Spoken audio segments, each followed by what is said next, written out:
A gente está aqui de novo para mais um episódio do IBCcast, o podcast da Igreja Batista Central. Dessa vez, aqui com o pastor Ricardo. Tudo bem, pastor? Tudo bem, Cris? Tudo certo? Como é que você está? Bem, graças a Deus. Tranquilo essa semana? Semana abençoada, né? Com muitas atividades aqui na igreja e vamos caminhando. A igreja sempre muito movimentada, né? Que bom. Graças a Deus, é isso aí. Bom, pastor, o assunto hoje é um assunto complexo. É um assunto que a gente tem que trazer aqui também para a nossa visão teológica. Vamos falar um pouquinho sobre esse tema delicado, que é a guerra entre Hamas e Israel. A gente tem visto aí muito, né, nos últimos dias, desde que começou esse conflito, noticiários, mortes, muitas narrativas dessa guerra. Queria que você explicasse lembrasse para a gente como é que se originou essa história. O filho da escrava e o filho da Sara. Certo. Então, tudo começa, essa animosidade, né, entre esses povos, começa lá, na verdade, com o pai desses dois povos, que é Abraão. Abraão, então, Deus o tira da terra de Ur dos Caldeus, uma nação pagã, uma nação idólatra, e Deus se chega a Abraão, faz uma aliança com ele. E ele diz a Abraão, na época ainda Abrão, né? Nome Abrão. Mais curtinho aí. E diz, olha, Abraão, eu vou te abençoar, vou te fazer um pai de muitas nações, te darei um grande nome, te darei uma terra, e em você serão benditas todas as famílias da terra. Isso é descrito lá em Gênesis capítulo 15. E Abraão, então, ele crê na promessa de Deus de que ele seria pai de uma grande descendência. Só que o problema é que quando Deus faz essa promessa a Abraão, ele tinha 75 anos. 75 anos. Já não era um jovem, não é? Já tinha uma certa idade. E a sua esposa, Sarai, com esse nome ainda, era estéril, o que torna impossível. Com o passar do tempo, o filho não veio. E aí, Sara tem uma ideia. Fala assim, olha, Abraão, então tenha os meus filhos por meio da minha serva, Agar, né? A egípcia, a escrava. Então, Abraão aceita a proposta e vai ter um filho com Agar, que se chama Ismael. Então, nós temos aí o filho de Abraão chamado Ismael. Só que depois de vários anos, nós temos ali Sara concebendo. Praticamente Ismael já tinha 13 anos e Sara concebe e dá à luz a Isaac. Talvez esse seja o gancho. Aqui que começa a complicação. Porque talvez o pessoal do lado de cá, de Ismael, não... a promessa não era essa. A promessa era do filho de Abraão. E aí fica a questão é que ambos vão olhar como se eles fossem a descendência da promessa. Verdadeira. Então, Ismael, para esse povo que é gerado para a descendência de Ismael, eles são o filho da promessa. A promessa é a descendência deles. Já as escrituras vão dizer que é em Isaac. E aí o que acontece é que Agar, por ser... Até porque foi uma decisão da Sara. Foi uma decisão dela. Só que olha como as coisas fora da vontade de Deus são feitas, né? Pois é. Lógico que ela já começa a esnobar Sara, porque agora ela tem um filho e Sara não tem. Então ela esnoba Sara e Sara começa a ficar toda irritada. E fala assim, Abraão, olha, eu coloquei a minha serva nos teus braços e agora olha o que ela está me tratando. E Abraão fala assim, olha, faz o que você quiser com ela, é tua serva. E é aquele momento que ela manda para o deserto. E vai embora para o deserto. E aí o que acontece? Que Deus, ele socorre também a Agar e Ismael. Porque Ismael é filho de Abraão. E olha que interessante o que a Bíblia diz em Gênesis capítulo 16, vai dizer o seguinte... sobre Ismael. Concebestes e dará à luz a um filho, a quem chamarás de Ismael, porque o Senhor te acudiu na tua aflição. Olha agora, ele será entre os homens como um jumento selvagem. Olha só, Ismael é como um jumento selvagem entre os homens. Quando a gente pensa no povo árabe, a gente começa a entender já toda essa personalidade. A sua mão será contra todos e a mão de todos contra ele. Quer dizer, já vai ter uma animosidade com a descendência de Ismael, com todas as nações ali. Clara. E habitará, olha só, olha o que vai dizer. E ele habitará fronteiro a todos os seus irmãos. Quem que vai ser o irmão de Ismael? É Isaac. Então já diz ali que ele vai ser um jumento selvagem, ninguém vai domar Ismael. Ele vai ser a mão dele contra as nações, as das nações contra ele. E ele vai viver na fronteira dos seus irmãos, na fronteira de Isaac, não é? E de toda a descendência de Isaac. Passam-se então todos esses anos. a Isaac nasce, e ali nós temos o filho da promessa. Tanto que quando Agar é mandada embora, Deus fala para Abraão: não pareça isso mal aos teus olhos de despedir Agar, claro. porque a descendência, a minha promessa, será com a Isaac, não com Ismael. Só que olha só, Cris, Ismael, ele também teve 12 filhos. Teve 12 tribos também. As tribos de Judá? Você tem em Isaac Jacó, né? Isaac teve 2 filhos, Esaú e Jacó. E Jacó teve 12 filhos. E Jacó, ele tem o seu nome mudado. Assim como Abrão se tornou Abraão, Deus mudou o seu nome. Jacó, ele então recebe um novo nome, que é Israel. Aquele que luta com Deus. Não é, lutar não é a melhor palavra traduzida, mas é aquele que se envolve com Deus. Não é? Então, ele recebeu o nome de Israel. Então, quando eu falo das 12 tribos de Israel, eu estou falando dos 12 filhos de Jacó, filhos de Isaac, filho de Abraão. Então, eu tenho essa descendência, essa linhagem. Por isso que sempre os patriarcas às vezes falam assim: o Deus de Abraão, de Isaac e de Jacó, que mostra essa linhagem da promessa que Deus fez com Abraão. Por isso que ignorar a importância de Israel...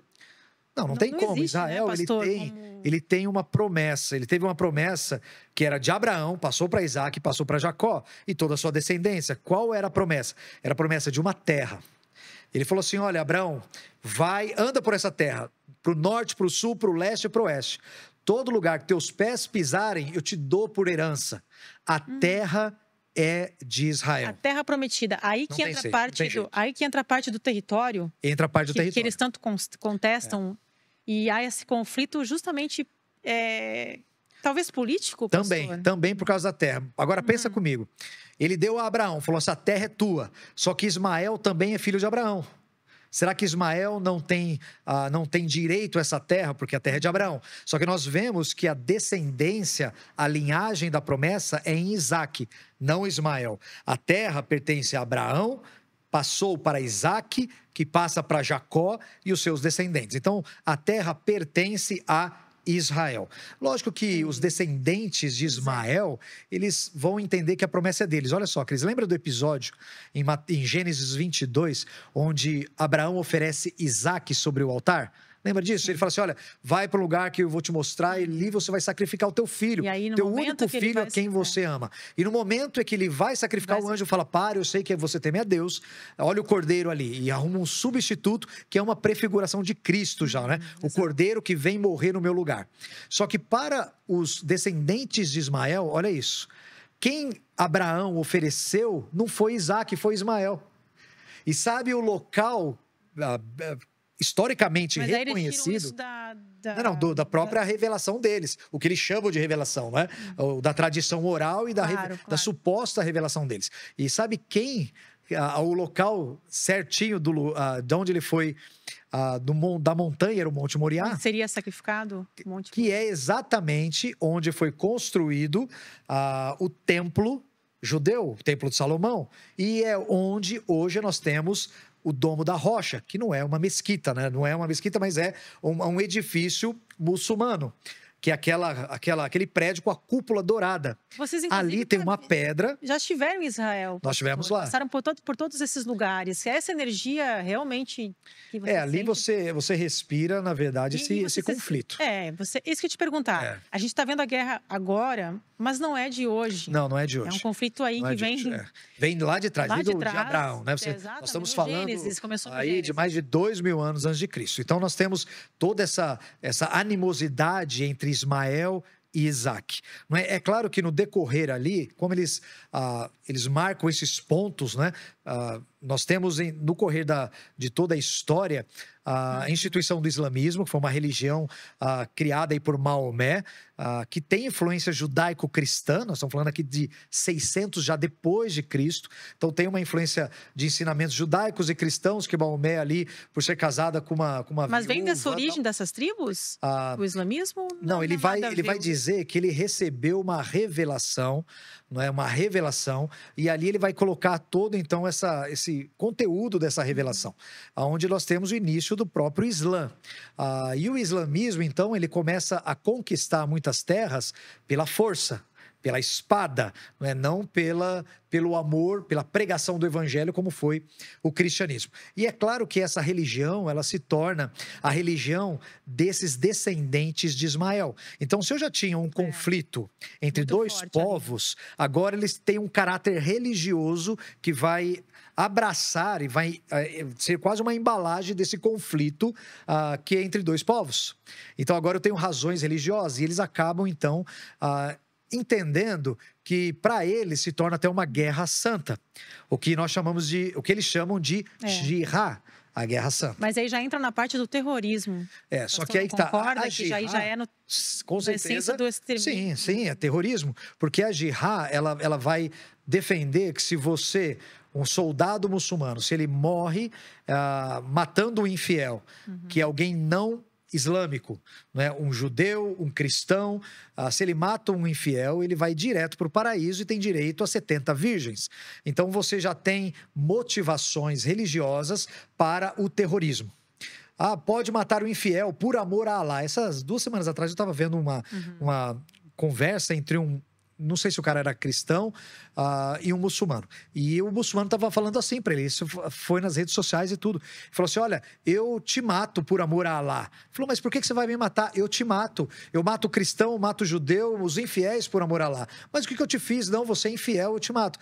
Mas como assim você me mata? Se eu estivesse numa guerra, ele falou assim, eu cortava sua cabeça fora agora. E quem mandou você me odiar? Ele falou, o Islã. Isso rodou na internet. Então, assim, o Islã, por mais que dizem que é uma religião de paz, ela está embasada numa suposta guerra que eles chamam de santa, né, numa jihad, e ela é completamente terrorista, não tem jeito. E agora nós estamos nesse conflito, onde temos o Hamas, que é um grupo terrorista, que estão aí tentando levantar uma causa palestina, falando que é uma idealização, uma ideologia palestina, que é uma questão do povo. É muito bom a gente não confundir. Não pode confundir palestino com Hamas. Exatamente. Eu acho que a gente tem que deixar muito claro aqui, pastor, essa divisão. Mesmo. Que não é... Uma coisa é o terrorismo e outra coisa é o povo palestino, que com certeza não, obviamente sofre com essa guerra e com esses conflitos. Com certeza sofre. E eles sofrem na mão do Hamas, Cris. Os palestinos sofrem ainda mais, porque são escudos, né? Eles não Por exemplo, você tem uma ideia. Povo, né? Se você não cumpre a lei islâmica, a Sharia, né, o nome da lei islâmica Sharia, se você não cumpre, quebra, muita gente é apedrejado ainda hoje, é atirado com pena de morte pela janela abaixo de um prédio, entendeu? São coisas hediondas. Você está falando de 2023. Gente, pelo amor de Deus, e nós estamos falando que o povo palestino sofre essa influência, essa perseguição do Hamas. Então não adianta colocar Hamas e palestino no mesmo patamar. São duas coisas diferentes. Coisas muito diferentes. Não tem como equilibrar, não existe equilíbrio. Tanto que, assim, Israel várias vezes fez propostas de dividir a terra com os palestinos. 2005, Foi lá para trás com Arafat, né? E você sempre tentou costurar essa harmonia. Só que a causa palestina, eles não querem divisão de terra, eles querem expulsão de Israel. Eles querem acabar com o Estado judaico. Porque hoje você tem um único Estado judaico, a partir de 1948, quando foi declarado Israel como nação mesmo geográfica ali, os caras começaram a voltar para sua terra, e é um único Estado judaico no meio de vários estados. E é um território muçulmanos. Pequeno. Pequeniníssimo, não é? 10 milhões de pessoas. Comparado com as outras regiões, como o Brasil, por exemplo. Né? Tamanho de São Paulo? Muito pequeno. Então, assim, você tem todos esses estados islâmicos. Então, não seria teoricamente difícil exterminar. O problema é que, assim, Israel hoje, eles têm um alto poder militar e bélico. Israel, se quisesse, ele poderia se ele quisesse tirar todos os palestinos dali hoje, com a força militar que eles têm. É que envolve outras nações que estão ao redor. Como a Bíblia fala, os filhos de Ismael iam estar na fronteira, estar ao redor de Israel. Então hoje, se Israel, por exemplo, fala assim, quer saber? Não tem mais causa palestina, o Estado é nosso, a terra é nossa, dada a Isaac para nós, somos descendentes de Isaac. Em relação à faixa de Gaza, tem essa questão territorial também? Faixa de Gaza não entra porque era a antiga terra da Filístia, a terra dos filisteus, onde, da história do Davi e Golias, né? Você tem toda aquela terra dos filisteus ali. E Israel foi quem deixou aquele canto de terra para os povos ali. O Hamas é que entrou e forçou o governo. Território. Porque Israel tinha deixado essa administração para os palestinos. E eles, então, foram suprimidos pelo Hamas. Você vê? Então, assim, não pode confundir os dois. Então, Israel, se ele quisesse, ele poderia tirar todo mundo de lá e falar, essa terra é nossa. Só que agora envolve outros interesses. Por exemplo, você tem um Hamas que ele é financiado pelo Irã. E o Irã, tanto o Irã quanto o Hamas e o Hezbollah ao norte, porque eu tenho um grupo terrorista ao sul. Não é só o Hamas. Não é só. Não é só o Hamas, tem o Hezbollah também. Ao sul você tem o Hamas, ao norte no Líbano você tem o Hezbollah. E tanto um quanto o outro são sustentados nas suas armas e em dinheiro pelo Irã. E também o Irã, ele quer a eliminação de Israel. Então, se Israel toma uma atitude um pouco mais agressiva em Jerusalém, nos territórios ali, pode ser que tenha um Irã entrando. Só que, por um outro lado, Israel tem aliados, que é os Estados Unidos, é um dos maiores aliados de Israel. Aí você tem já uma luta, uma guerra que já não é mais entre Hamas e Israel, já entre nações. Agora você pegou num ponto aí que a gente tem que abordar, já indo aqui na reta final, porque é um assunto muito complexo mesmo, a gente ficaria aqui horas e horas falando sobre esse tema. A parte escatológica. A gente começou no Gênesis, essa história, e a gente vai parar no Apocalipse. É isso aí. É isso. É isso mesmo. Qual o recado? Que a gente pode... Recado não. O que você diria para a igreja nesse sentido? Tem muita gente desesperada, dizendo que pode ser... A gente está esperando a volta de Estamos aguardando Jesus, o Redentor, sim. Claro, com Estamos certeza. É isso que a gente busca o tempo todo. Mas agora? Você acha que está se desenhando? É isso, assim, se você pegar as escrituras, você vai ver sempre essa mesma afirmação, eis que venho sem demora. Né? Então nós temos sim a volta de Cristo, a sua segunda vinda, né? A volta de Cristo programada, determinada. Com todos esses episódios que a gente está vendo. A questão hoje. será que esse momento é algo profético, é algo que vai marcar, talvez, em dias, meses ou anos, a segunda vinda? E eu vou dizer para você que não, nós não vamos olhar para esse evento em particular como algo que vai dar um start, que é algo já profetizado. Ele pode se tornar. Hoje nós temos um conflito entre Hamas e Israel. E Israel está pronto para eliminar o Hamas. Tem 300 mil soldados da reserva que vão fazer uma ofensiva terrestre, porque eles vão entrar para acabar com o Hamas. Pronto, é a oportunidade. E recentemente... Mas acaba, e tem outro grupo. Não, tem outro, mas pelo menos ao sul eles vão acabar com isso. E agora eles estão vendo como esse levante para fazer isso. Isso pode se tornar algo escatológico. Se o Irã comprar as dores e entrar nessa batalha, Estados Unidos também entrar, aí eu posso começar global. A desenhar um evento escatológico. Por quê? Porque a Bíblia diz que Jesus ele não volta, um dos sinais, porque Jesus vai falar de vários sinais. Guerras e rumores de guerras, pestes, terremotos, tudo isso são o princípio das dores. A gente está falando dessa guerra, mas recentemente um terremoto de mais de 6,3 na escala Richter alcançou o Afeganistão. Pestes, por exemplo, nós saímos de um Covid. Eu estava vendo essa semana... Entre a Rússia e a Ucrânia. Rússia e Ucrânia, até hoje. Acontece mais de um ano. Você tem agora, parece a França está passando por uma invasão de percevejos. É uma peste. Porque você vê, isso está acontecendo em todo canto. Isso é o princípio das dores. Aí Jesus fala assim, e o evangelho do reino será pregado em todas as nações, então virá o fim. Parece que eu tenho uma dobradiça do princípio das dores para o fim. Só que ainda não é esse fim. Qual é o sinal do fim? Aí Jesus fala assim, e quando você vir a abominação da desolação aparecer, e aí ele fala desse momento que a Bíblia descreve como a grande tribulação, que é a vinda de uma pessoa que ele descreve como esse homem da perdição. Paulo, ele escreve a sua primeira carta aos Tessalonicenses falando da vinda de Cristo. Anime-se com essas palavras, Jesus vai vir, nós que estarão vivos, se encontrarão com ele nos ares, está falando do arrebatamento. A igreja de Tessalônica achava que isso já estava acontecendo. Aí ele escreve uma segunda carta para corrigi-los. Gente, ainda não, calma. Tem ainda alguma coisa para acontecer. E qual é o sinal? Ele fala assim, o aparecimento do filho da perdição, o anticristo. Esse anticristo tem que aparecer antes da segunda vinda. Só que quando que ele vai aparecer? Paulo fala assim, que quando ele traz a profecia de Daniel, Cris. Poxa, Daniel, será que ele já apareceu, a gente não está vendo? Daniel fala assim, que quando ele vier, ele vai fazer um tratado de paz. Ele vai promover paz. Então ele vai enganar... Vai enganar. Vai enganar muita gente, todo mundo. inclusive a igreja. Jesus, quando ele está falando em Mateus cristãos. 24, ele fala assim, que ele vai fazer sinais, proezas e maravilhas para, se possível, enganar até os eleitos de Deus. Então, assim, ele vai enganar muita gente. Por quê? Porque ele vem trazendo paz. Agora, pensa comigo. Para trazer paz, o que precisa ter? Guerra. Precisa ter um conflito para que ele possa trazer paz. Então, por isso que eu falei, se entra Irã, se entra Estados Unidos, se esse negócio torna uma dimensão maior, aí você tem o caos. E aí você tem que ter alguém para trazer a paz. Imagina você, só imagina, vamos desenhar aqui, use a sua imaginação, né? Agora, então, imagina, Cris, assim, se Estados Unidos, que é uma potência nuclear, entra juntamente com o Irã, por mais que eles dizem aí que os Estados Unidos mandou um vírus que impediu eles de continuarem com a sua pesquisa nuclear, mas imagina o Irã, uma potência nuclear, os Estados Unidos, outra potência nuclear, e eles vão entrar nesse conflito contra Hamas, Hezbollah e Israel, nessa bagunça toda. Imagina, o mundo vai começar a experimentar uma terceira guerra mundial.